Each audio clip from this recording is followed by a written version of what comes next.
கர்த்தருடைய பரிசுத்த நாமத்துக்கு ஸ்தோத்திரமும் கனமும் மகிமையும் உண்டாவதாக.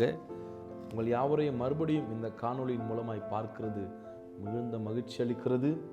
இன்றைக்கு நியாயாதிபதிகளின் புஸ்தகம் 6வது அதிகாரம் 12வது வசனத்தில் பார்ப்போம். கர்த்தருடைய தூதனானவர் அவனுக்கு தரிசனமாகி, பராக்கிரமசாலியே, கர்த்தர் உன்னோடே இருக்கிறார் என்றார். பிரியமான தேவஜனமே, இந்த கிதியோனை பார்த்து ஏன் கர்த்தர் இப்படி சொல்லணும்? பராக்கிரமசாலியே, கர்த்தர் உன்னோடு இருக்கிறார்னு சொல்லி ஏன் சொல்லணும்? அன்னைக்கு மீதியானியருடைய கை இஸ்ரவேலின் மேல் பலத்திருந்தபடினால இஸ்ரவேல் புத்திரர் மீதியானியர் நிமித்தம் தங்களுக்கு மலைகளிலும் கெபிகளிலும் குகைகளிலும் அரணான ஸ்தலத்தையும் அடைக்கலங்களாக்கி கொண்டாங்க. அந்த அடைக்கலங்கள்ல ஸ்தோத்திரம், அவங்க இஸ்ரவேலர்கள் விதை விதைத்திருக்கும் போது மீதியானியர், அமலேக்கியர், கிழக்கத்தி புத்திரர் அவர்களுக்கு விரோதமாய் வந்து அந்த காரியங்களை எல்லாம் நாசமாக்கி எடுத்துட்டு போயிடுவாங்க. பாருங்க, அப்படி அவங்க செய்யும் போது கிதியோன் என்ன செஞ்சாருன்னா, அந்த 11வது வசனத்தில் இருக்குது, அந்த கோதுமையை மீதியானியரின் கைக்கு தப்பு வைக்கிறதுக்காக ஆலைக்கு சமீபமாக அதை போரடித்தான்னு சொல்லுது. இந்த நீங்க தமிழ் பைபிள் எப்படி இருந்தாலும் ஆங்கில வேதாகம் என்ன சொல்லுதுன்னா, அந்த கோதுமையை கொண்டு போய் அந்த கோதுமை ஆலையில சேர்க்கணும் இல்லைங்களா? அப்படி கோதுமை ஆலையில வச்சுட்டு அவன் கண்டுபிடிச்சிருவான்னு சொல்லி திராட்சை ஆலைக்கு கொண்டு போனானா, மறைச்சு வைக்கிறான்.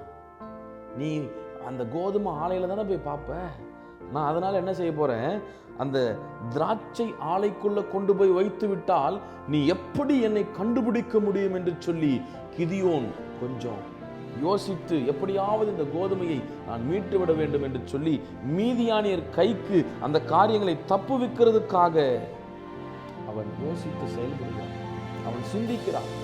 அதனாலதான் தூதன் வந்து அத்தனை பேர் வந்தோம் கிதியோனை பார்த்து, பராக்கிரமசாலியே, கர்த்தர் உன்னோடு இருக்கிறார் அப்படின்னு சொல்லி சொல்ல முடியுது.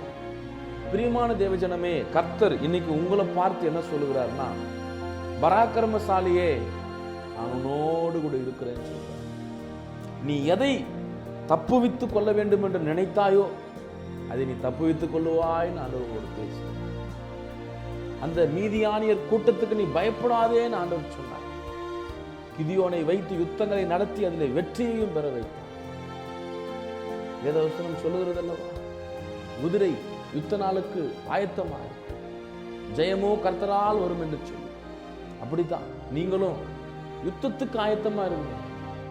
உங்களுக்காக யுத்தம் பண்ணுகிறதுக்கு ஒருவர் இருக்கிறார். அவரே அந்த யுத்தத்தை செய்து பராக்கிரமசாலியாய் உங்களோடு இருந்து அந்த யுத்தத்தில் உங்களுக்கு வெற்றியையும் பெற்று தருவார். அவர் இன்னைக்கு உங்களை பார்த்து பராக்கிரமசாலியேன்னு கூப்பிடுறார்.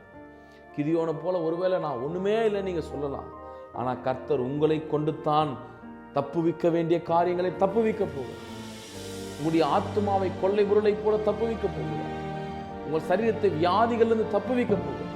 வியாதி உங்க சரீரத்தை ஒன்றும் செய்ய முடியாது. பலவீனம் உங்க சரீரத்தை ஒன்றும் செய்ய முடியாது. பிசாசு உங்க குடும்பத்துக்குள்ள பிரச்சனைகளை கொண்டு வந்து வைக்கவே முடியாது. கர்த்தர் உங்களை தப்புவிக்கிறதுக்காக பராக்கிரமசாலியை போல தெரிந்து கொண்டு நீங்க எழும்பி கர்த்தருக்காக நில்லுங்க, அது போதும். கர்த்தர் எல்லா காரியங்களும் என்னோடு கூட சேர்ந்து ஜெபியுங்க. எங்களை மிகவும் அதிகமாய் நேசிக்கிற எங்கள் ஜீவனுள்ள நல்ல தகப்பனே, கிதியோனை பார்த்து பராக்கிரமசாலியே, கர்த்தர் உன்னோடு இருக்கிறான்னு சொன்ன ஒரு தூதன் சொன்னது போல எங்க வாழ்க்கையில நாங்களும் ஆண்டவரே ஸ்தோத்திரம், அநேக காரியங்களிலிருந்து தப்புவித்துக் கொள்ள வேண்டும் என்று நாங்கள் ஜெபித்துக் கொண்டிருக்கிறோம், துதித்துக் கொண்டிருக்கிறோம். வியாதி எங்களை நெருங்கக்கூடாது, பலவீனம் எங்களை நெருங்கக்கூடாதுன்னு சொல்லி உங்களுடைய செட்டை நேரில் மறைந்திருக்கும். எங்களை தப்புவித்து எல்லா தீங்குக்கும் விலக்கி எங்கள் ஆத்துமாவை காத்து ரட்சிக்கும். இயேசுவின் ஜெபம் நல்ல